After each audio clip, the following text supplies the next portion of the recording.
अस्सलाम वालेकुम नाजरीन, आज 19 दिसंबर 2021 है और नाजरीन इससे गुज़श्ता वाली वीडियो में वज़ीर आज़म पाकिस्तान इमरान खान साहब ने अल जज़ीरा अरबी को जो एक इंटरव्यू दिया है उस हवाले से चंद मुख्तसर गुजारिशात आपके सुपुर्द की हैं। नाजरीन इस वीडियो में इमरान खान साहब के दिए गए इंटरव्यू के मुख्तलिफ ज़्यादा से ज़्यादा नुकात को कवर करने की कोशिश करेंगे, लेकिन आगे बढ़ने से पहले नाजरीन एक बात याद रख लें कि आज इस्लामाबाद में OIC के वज़राए खारजा का इजलास हो रहा है और पाकिस्तान की खुसूसी दावत पे यह इजलास आज इस्लामाबाद में मुनक्किद किया जा रहा है और इस इजलास का मकसद खालिसतन अफगानिस्तान में जो एक इंसानी अलमिया जन्म दे रहा है उस हवाले से तमाम तर सूरत हाल का जायजा लेना है। अब इंटरेस्टिंग बात यह है नाजरीन कि एक तरफ इमरान खान साहब और पाकिस्तान जो है वो OIC के वज़राए खारजा का आज इस्लामाबाद में इजलास कर रहे हैं और दूसरी तरफ इमरान खान साहब ने अल जज़ीरा अरबी को जो इंटरव्यू दिया है उसमें उन्होंने OIC को खरी खरी सुना दी हैं, यानी एक तरफ इजलास भी और दूसरी तरफ खरी खरी सुनाना भी। ये इमरान खान साहब ने खुलकर अपने ख्यालात, अपने अफकार, अपने नज़रियात का इजहार किया है। इमरान खान साहब ने जब उनसे सवाल पूछा गया अल जज़ीरा अरबी की एंकर की जानिब से मसला कश्मीर के हवाले से, तो इमरान खान साहब ने कहा कि बीजेपी बरसरे इख्तिदार है, एक जुनूनी हुक्मरान वहां पे बरसरे इख्तिदार है, मुसल्लत है, जो कि पूरे खित्ते के अमन के लिए खतरा है और उनके इक़दामात से मसला कश्मीर की वजह से जो है एटमी जंग भी छिड़ सकती है। और इमरान खान साहब ने कहा कि अगर भारत ने इस बार जो है कोई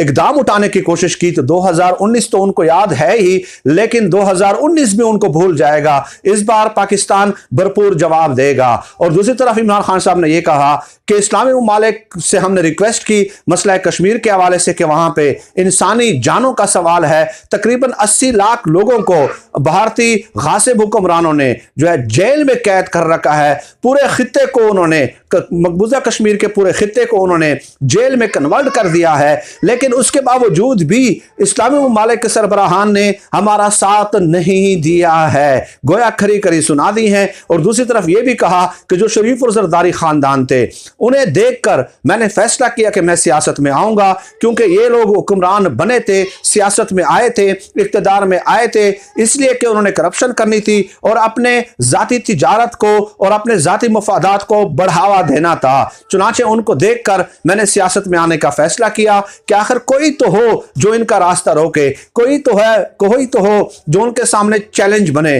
कोई तो हो जो उनकी आंखों में आंखें डालकर बात करे। चुनाचे यही लोग यहां से करप्शन करते हैं और अरब ममालिक में वहां पे इनके बिजनेस इंटरेस्ट होते हैं और अरब ममालिक में जाके वो इन्वेस्ट करते हैं, जबकि इस्लामी ममालिक के सरबराहान इस बात पे भी कान धरने के लिए तैयार नहीं है। गोया यहां पे इमरान खान साहब ने यह भी बता दिया कि अरब ममालिक उनकी जन्नत है, उनकी आमाजगाह है, यहां से वो लूटते हैं, वहां पे वो इन्वेस्ट करते हैं, वहां पे वो अकामे बनाते हैं, वहां पे वो बिजनेस एक्टिविटीज शुरू करते हैं। तो ये भी इमरान खान साहब ने इस्लामी ममालिक के सरबराहान को खरी खरी एक तरह से सुना दी है, जबकि दूसरी तरफ इस्लामाबाद में OIC का वज़राए खारजा का इजलास भी पाकिस्तान की खुसूसी दावत पे बुलाया गया है। तो ये इमरान खान साहब ने एक तीर से दो शिकार करने की कोशिश की है और साथ ही साथ इमरान खान साहब ने एक जो है बहुत सारे दीगर उमूर थे जिस हवाले से अपने ख्यालात का इजहार किया है, भारत के हवाले से भी, इस्लामी ममालिक के सरबराहान के हवाले से भी और इस्लामोफोबिया के हवाले से उन्होंने बात करते हुए कहा कि अरब ममालिक में कोई ऐसी लीडरशिप मौजूद नहीं है जो इंटेलेक्चुअली रिस्पॉन्ड कर सके, वो इंटेलेक्चुअली रिस्पॉन्ड करने की सलाहियत नहीं रखते। वो नबी पाक हजरत मोहम्मद मुस्तफ़ा अहमद मुज्तबा सल्लल्लाहु अलैहि वसल्लम के खाके बनाते हैं, लेकिन इस्लामी ममालिक की तरफ से कोई मौसर जवाब नहीं आता, बल्कि मगरबी ममालिक उल्टा हमारे ऊपर अटैक करते हैं कि कोई एक भी वाकया होता है और जिसमें मुसलमान मुलव्वस हो तो ये कहते हैं कि जनाब ये इस्लामी दहशतगर्दी है। हालांकि दहशतगर्दी का मजहब के साथ, किसी भी मजहब के साथ कोई ताल्लुक नहीं है और खुसूसन इस्लाम के साथ तो उसका कतई तौर पे कोई ताल्लुक हो ही नहीं सकता। और इसके अलावा नाजरीन इमरान खान साहब ने एक और बात भी कही, उन्होंने कहा कि मैं एक हफ्ते के लिए तकरीबन जेल में रहा हूं, एक हफ्ते के लिए जेल में रहा हूं और उन दिनों मुझे महसूस हुआ, क्योंकि वो मेरा पहला तजर्बा था और मैं आज़ाद और खुली फिजाओं में जिंदगी गुजार चुका था इससे पहले, और इससे पहले कोई इस तरह का एक्सपीरियंस मुझे नहीं हुआ कि इस कदर जेल मुझे काटनी पड़ती। लिहाजा अगर मुझे ज्यादा देर के लिए जेल रखा जाता तो हो सकता है मैं मर जाता, क्योंकि मेरे एहसासात, मेरी फीलिंग्स उन दिनों ऐसी थी और मैं पहली बार इस किस्म के तजर्बे से गुजर रहा था। ये इमरान खान साहब ने नाजरीन कई बातें की हैं अपने इस इंटरव्यू में, बड़े इंपॉर्टेंट बातें की हैं। और ये इमरान खान साहब ये देखें, अब ये बात करना कि मैं मर जाता जेल में और पहला एक्सपीरियंस था, इस तरह के खुले अंदाज में बात करना हर शख्स के बस की बात नहीं है। सच्ची बात ये ऑनेस्टली, क्योंकि बहुत सारे लोग इस बात पे तनकीद भी करेंगे। आप, मुझे पता है कि बहुत सारे लोग उठ खड़े होंगे जो नून लीग के वफादार, हिमायती और तनख्वाहदार एंकर, साफी और तज्जियाकार हैं। अब वो इन बातों पे तनकीद भी करेंगे कि इमरान खान साहब ने ये कहा, लेकिन इमरान खान साहब के दिल में जो आता है वो कह देते हैं, ब्लंटली वो बात अपनी करते हैं, चाहे अक़वाम मुत्तहिदा के फोरम पे हो, चाहे अल जज़ीरा के फोरम पे हो, जिधर भी हो, वो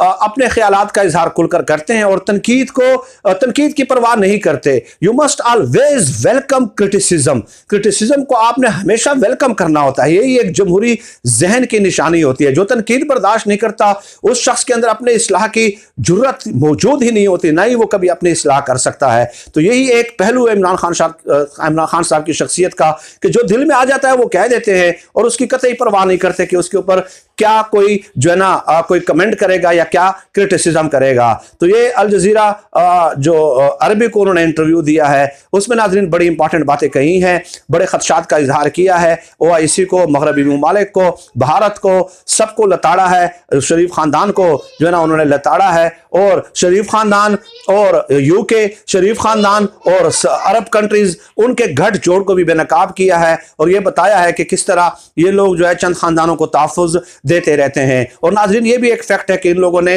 रियासत से हट के इन ममालिक के साथ जो शरीफ और ज़रदारी खानदान है अपने ज़ाती ताल्लुकात उस्तवार किए थे, जो कि कतई भी तौर पे भी किसी भी हुक्मरान के लिए मुनासिब तर्ज अमल नहीं है कि आप रियासत को पसे पुश डाल के अपने ज़ाती ताल्लुकात बढ़ा देते हैं और महज इसलिए कि मुश्किल वक्त में वो आपके काम आएंगे, आपको सहारा देंगे, आपको पनाह देंगे, आपको सपोर्ट देंगे, आपकी सिफारिश करेंगे, आपके सहूलतकार बनेंगे। तो यही वजह थी कि पाकिस्तान के इन ममालिक के साथ ताल्लुकात मजबूत बुनियादों पर उस्तवार नहीं हो सके, क्योंकि आपने अपने ज़ाती मफादात को आगे रखा, रियासती मफादात को पीछे रख दिया। लेकिन इमरान खान साहब ज़ाती मफादात को तरजीह नहीं दे रहे। पहले वो स्टेट के लेवल पे बात करते हैं कि मेरे मुल्क के लिए ये नुकसानदेह है, ये फ़ायदामंद है, और उसके बाद आगे जाके जो है वो फिर बात करते हैं। डेफिनेटली जिस शख्सियत के ज़ाती मफादात नहीं होंगे तो वो क्यों कर ज़ाती मफादात के लिए बात करेगा। आप बताइए, मुझे एक चीज़ बता दीजिए कि इमरान खान साहब अगर चाहें, पैसे चाहें, तो वो कमेंट्री करके क्या इस वज़ीर आज़म की कुर्सी से ज़्यादा नहीं कमा सकते। मुझे खुद याद है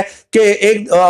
2016-2017 गालिबन पाकिस्तान का भारत में मैच था, पाकिस्तान और भारत का क्रिकेट टीम का। इमरान खान साहब वहां पे बैठे हुए थे, तो एक टीवी चैनल ने 39 मिनट के 39 करोड़ रुपए कमेंट्री के ऑफर किए थे और इमरान खान साहब ने रिक्वेस्ट जो है डिक्लाइन कर दी थी, इनकार कर दिया था। तो वो पैसे तो इस तरह कमा सकते हैं। लेकिन खैर नाजरीन, यही चंद इंपॉर्टेंट फैक्टर्स थे, चंद इंपॉर्टेंट बातें थी